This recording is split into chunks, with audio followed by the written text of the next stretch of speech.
Kader adalah orang atau kumpulan orang yang dibina oleh suatu lembaga kepengurusan dalam sebuah organisasi, baik sipil maupun militer, yang berfungsi sebagai pemihak dan/atau membantu tugas dan fungsi pokok organisasi tersebut. Dalam sebuah tulisan, Bung Hatta pernah bilang bahwa kader itu ibarat bibit. Syarat organisasi-organisasi kader adalah anggota yang sadar bukan penurut. Ahmad Wahib dikutip dari Kompasiana. GP Ansor, IPNU dan IPPNU adalah organisasi kader, yang dituntut untuk menghasilkan kader-kader yang handal untuk estafet kepemimpinan bahkan estafet kepemimpinan organisasi Purna Ansor, Purna IPNU dan Purna IPPNU. Hal inilah menjadikan ketiga organisasi punya tantangan yang sangat menantang. Sistem pengkaderan dalam organisasi biasanya bisa dibedakan menjadi dua yaitu formal dan informal. Formalnya melalui pendidikan khusus pengkaderan, ada Lakmut, Lakmat, ada PKD, PKL, Diklatsar dan sebagainya. Pengkaderan formal ini biasanya wajib dan semua sudah maklum dan mafhum. Namun yang tidak kalah penting dan strategis adalah pengkaderan yang sifatnya non-formal. Maka catatan ini akan lebih fokus pada pengkaderan informal ini. Idealnya pemimpin adalah mereka yang pernah memimpin. Dalam hal ini maka pengkaderan informal sangat berperan untuk menciptakan lahan role model kepemimpinan. Mereka-mereka yang pernah jadi penanggung jawab atau ketua sebuah event sangat potensial sebagai calon-calon pemimpin organisasi ke depan.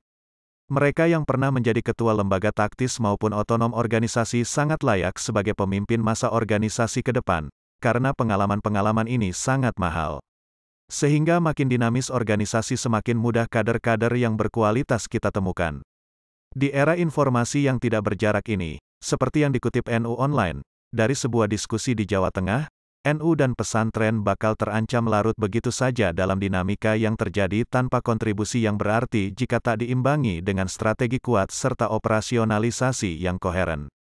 Visi masa depan yang valid, komitmen kepemimpinan yang kokoh, dan konstruksi organisasi yang koheren, kata Gus Yahya.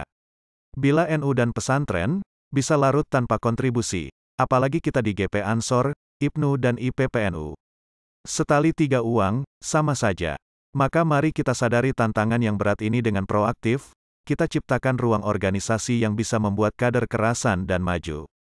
GP Ansor idealnya peka terhadap problem-problem keprofesian, peka terhadap peluang-peluang yang membuat warga lebih peka dan aktif di dunia usaha, bisa menjembatani anggotanya untuk punya network yang luas, kosmopolit, sehingga banyak teman, banyak kenalan yang baik. Bahkan tentang keprofesian gak ada salahnya bila Ansor punya lembaga taktis yang dapat menjadi lahan pengkaderan calon-calon pemimpin serta inten menyuarakan tentang peluang usaha dan kerja. Begitu juga IPNU maupun IPPNU, tidak ada salahnya mulai dengan kegiatan berbasis pada di passion maupun hobi, menjawab kebutuhan remaja atau pemuda dan pemudi. Bikin kelompok kerja atau kelompok hobi, semisal kelompok pecinta tanaman hias, kelompok pecinta alam, kelompok pengamat fashion dan sebagainya, tentang kesukaan maupun hobi. Itu semua untuk menciptakan lahan yang subur untuk bibit atau kader serta melatih calon-calon pemimpin masa depan. Bila kader dianalogkan dengan bibit, maka bibit tersebut akan tumbuh bagus, kokoh dan menghasilkan buah, apabila syarat tumbuh bibit itu kondusif. Suhu yang pas, air yang cukup serta unsur hara yang dibutuhkan tersedia. Maka tugas kita adalah menciptakan situasi yang kondusif ini untuk bibit atau kader-kader tumbuh dan berkembang di lingkungan organisasi kita.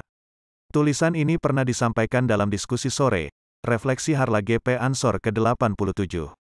GP Ansor Ancap Pacet Mojokerto, bersama IPNU dan IPPNU, pada hari Sabtu, tanggal 24 April tahun 2021. 12 Ramadan 1442 Hijriah.